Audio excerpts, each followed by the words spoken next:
What is up, everybody? Welcome into the Brahma Bullpen. We're going to just start off by saying this weekend wasn't that bad. We were very competitive against St. Louis. As you can tell, I got a lot of concern in my voice.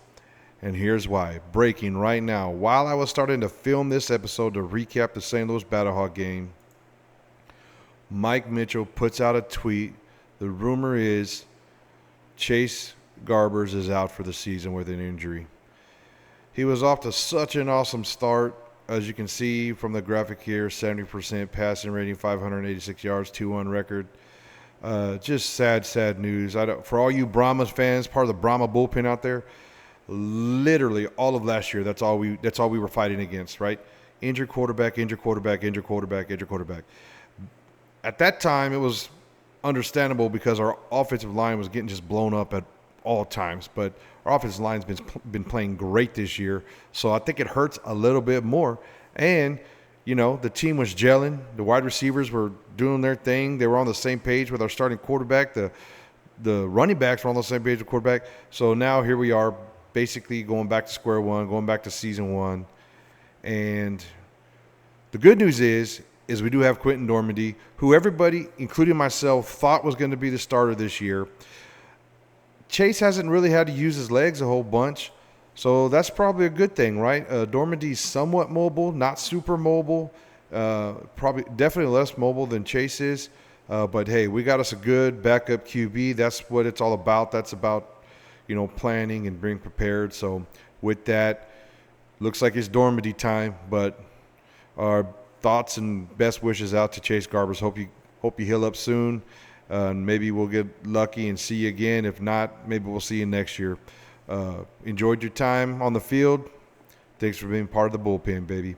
All right, let's just get into our episode here. There's no segue out of that sad news. So everyone knows we lost last week to the St. Louis Battlehawks. It was a great game. We were in the game all the way up till the very end, lost by 7 points, even had a chance to win the game. And now thinking back, the last 2 weeks, weeks 1 and 2, we were able to come back from behind and actually get some late game heroics to win the game. And we were close to getting that again last night, but we didn't know we had a quarterback out there playing half throttle, man, because he was hurt. They didn't really put out what the injury was yet, but that'll come out here in the next few days probably. The injury reports will come out on Friday or Saturday, just 48 hours before the game. So we'll probably see then. But here's our updated standing. In our conference, St. Louis is now ranked number 1. They got the tiebreaker over us, 2-1. Brahmas stay at number 2 because we got the tiebreaker over the DC Defenders. We are also 2-1. And then the DC Defenders won this weekend. They are also 2-1. Arlington Renegades, we're so close to beating DC. They've been close in every game pretty much, 1 or 2 plays away, but they're 0-3. You see the USFL division. Birmingham Stallions have pretty much been dominant. They dominated this weekend. Michigan Panthers 2-1. Showboats 1-2. And then Houston 0-3. Houston and Arlington, those Texas teams seem to be struggling. I don't know. It's like everybody versus Texas maybe, but now Brahmas with the quarterback situation is kind of a rough deal. But hey, man, what can we do? But these are the current standings after week 3. All right, with that, I'm going to get into a rant. And here's my rant. UFL attendance week 3. Arlington, 8,411. Birmingham, 12,265. There's Birmingham fans that believe that's a good number. I don't know. This guy made a post on Twitter saying, hey, it wasn't for Birmingham and St. Louis, the league would have 0 attendance. Hey, newsflash, 12,265 people is not great attendance. All right, Michigan, 6,952, playing at Ford Field. That's crazy. That basically makes it look like there's 3 people in the stand. And then San Antonio, we did not hold up our end of the bargain, 11,790. Completely ridiculous. I will tell you that the tailgating scene was better. Week 1, when I went to tailgate at the Alamo Dome, there was like no line to get in. You just walked right in. Yesterday, the line was over a mile long, but we still only had 11,790 people. I mean, we really need to get up to that 20,000 number, San Antonio. I've lived here my whole life. We've dealt with the Jerry Jones not letting an NFL team conspiracy theories down here. We went through the New Orleans Saints visiting here in the Dome. Then we've been through like every spring league and arena league, pretty much, thing that's come through here, all these different potential leagues that might last. And here we are in our second year. We finished the first year of the XFL. Now we're in our second year of the UFL. And we have 11,790 people there. Well, we had the Commanders here with that scrub Charlie Ebersol. Yeah, I'm talking to you if you see this, you jerk. We were getting 30+ thousand in the Dome. Why are we getting a third of that now? I have no idea. But if you're a Dallas Cowboys fan, if you're a football fan, if you just live in San Antonio and you're one of the people always crying that we only have one major pro sport here. I talked to a dude yesterday crying that he wanted a Major League Baseball team here. Hello, there's a Major League Pro Football team here. Put your money where your mouth is. Shut up and get to the games. It's absolutely ridiculous. That's my soapbox rant. We got to get people in seats. Look, butts in seats. USFL model didn't work because there was no home games. We're using the XFL model because they need butts in seats. How long do we think the people that paid the bills are going to continue to pay the bills for empty damn stadiums? Get to the game, right? We have our Birmingham folks out there doing some mass state of the Stallions. Shout out. You great Twitter follow. You guys go check him out. But he did some math, so you can see the averages. St. Louis is at 40,000, but they only had one game. But they're going to stay strong. St. Louis loves their Battle Hawks, and they all show up. There's more people in San Antonio than in St. Louis, right? Let that sink in. Like our metropolitan, our city of San Antonio is the 7th largest city in the country. Okay, not the whole metro area. I'm talking just the city. 7th largest city in the country. 11,000 people. The tickets are $20 a game. Anyways, pardon me. I'm getting a little frustrated. Plus with the Chase Garber news kind of slowing me down. But you can see here, DC second attendance, 15,000. Their stadium only holds 20, so they actually look really good on TV. Then San Antonio there. We had more people on Easter Sunday than we did on just a regular Sunday when the number one team in our conference came to town. Like, we were 2-0 with two amazing victories, week 1 and week 2. These crazy comeback victories that you just never seen anywhere. And the way we reward our players is by putting 11,000 people in the Dome. It's ridiculous. Come on, San Antonio, get your crap together. Birmingham, 12,265. That's not good either. 2-time champs.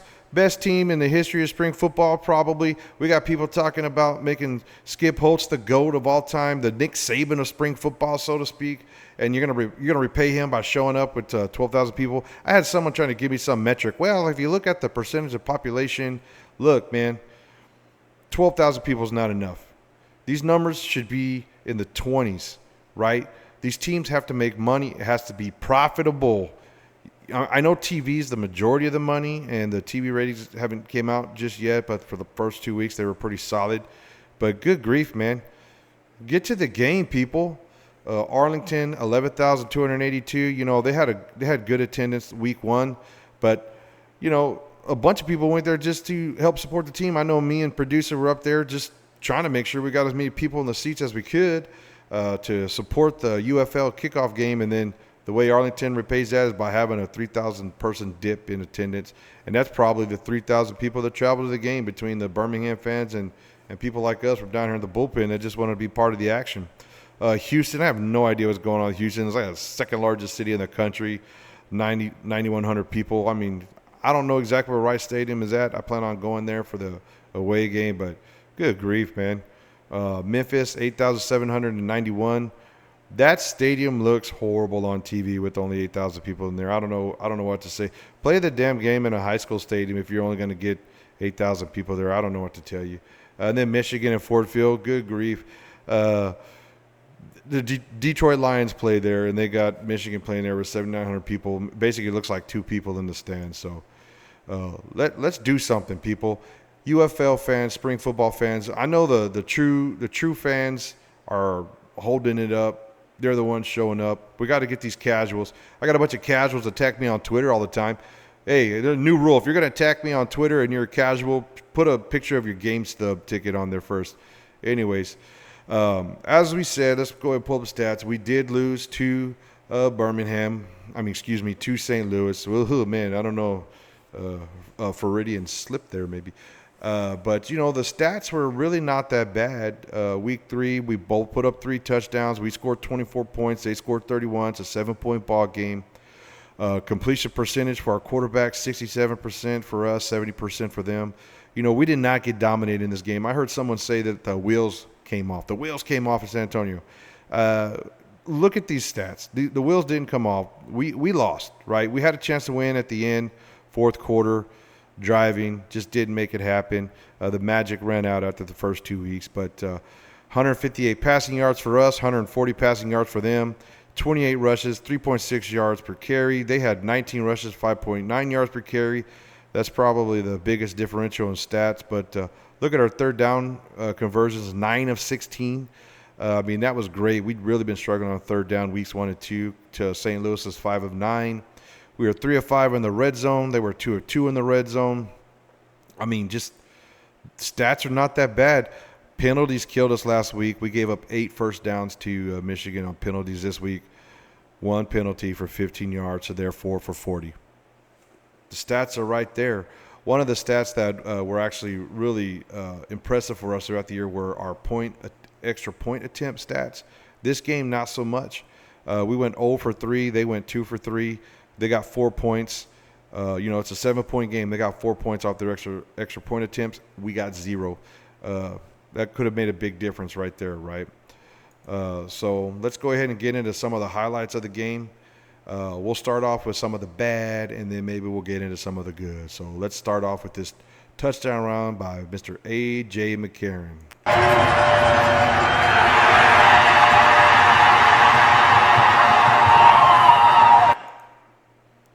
The fleet of foot, A.J. McCarron. I was at the game, and we were definitely in zone. And when that hole opened up in the middle of the line, literally our 2 safeties had their backs turned to the line of scrimmage and were all out running with the wide receivers. Weren't even considering the quarterback run. They weren't even looking for the quarterback to run. So when the middle of the field opened up, man, he just trotted all into the end zone. I'm not saying that they're to blame, because when you have things happening like this all day, it's easy to get shell-shocked where you're just always worried about the wide receivers. Check out this.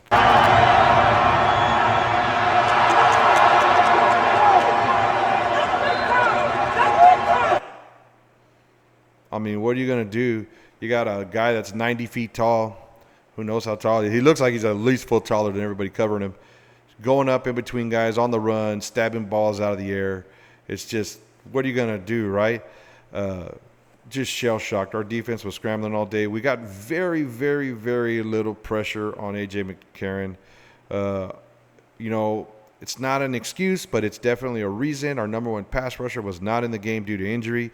Now we're having injuries pile up early on in the season with Delonte Scott, Alex Mollett. Now we got our starting quarterback, Chase Garbers, going out. It's just one of those things, man, where we're just hoping and praying that we can stay healthy and get these guys back on the field. We did have some good stuff happen. We don't want to just harp on the bad. One thing I do love about our offensive scheme and Coach Phillips and A.J. Smith, they like to mix things up. They like trick plays. They like to keep the defense on their toes. Check out this trick play that happened on Sunday. Kirkland, the motion man. Garbers throws to him on the screen. Kirkland throws again. It's caught. Latimer inside the 10.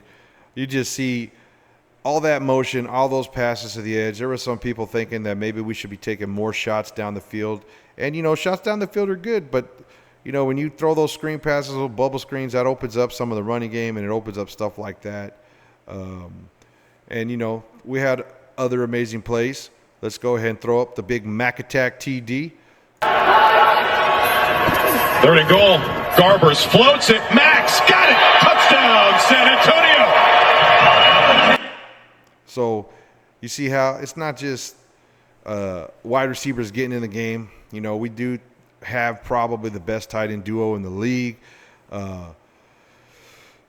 You know, we scored 3 touchdowns. What else are you going to do? Defense kind of gave up some tuds that maybe we hope we didn't. You know, in the first 2 quarters, we could not cover Butler, it seemed like. But later on in the game, we settled down. That's why the game was close within 1 score.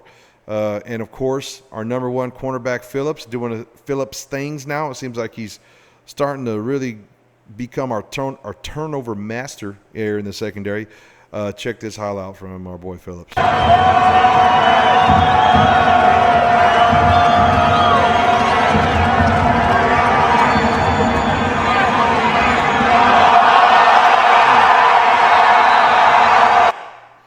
Just ripping the ball out and then going and getting that ball. I mean, what a player, what a dog. Definitely guys like that. On the offensive side of the ball this week, you know, it was a hard decision on who was the most impactful player of the game. It necessarily wasn't Garbers, even though everything flows through the quarterback. Let's watch this highlight of McFarland and see how hard he was running throughout the game. Latimer scored the game-winning touchdown at Memphis last week. Garbers 4-4 on this drive. Hands to McFarland here. Around the left side. Touchdown! And that is why, for the Brahma Bullpen's Player of the Week, bam, Anthony McFarland. 74 all-purpose yards, led the team in all-purpose yards, 39 rushing, 24 receiving, and, of course, he had the touchdown there. You know, defense got pushed around a little bit. Offense didn't quite get to 30 points. You know, the scoring numbers we've been looking for all season is for our offense to score 30 and our defense not to give up, you know, more than 20. And it was the opposite, right? They scored 31 and kind of got us there, and we were only able to get to 24 points. So with that being said, thanks for watching. Like, share, subscribe. Watch for our preview video coming up next week. Chase Garbers. Hope you get healthy. Normandy, get on the field, get some practice in, baby. We're going to end this on a happy note. We don't want to go out of here sad. Let's go, baby. Horns forward.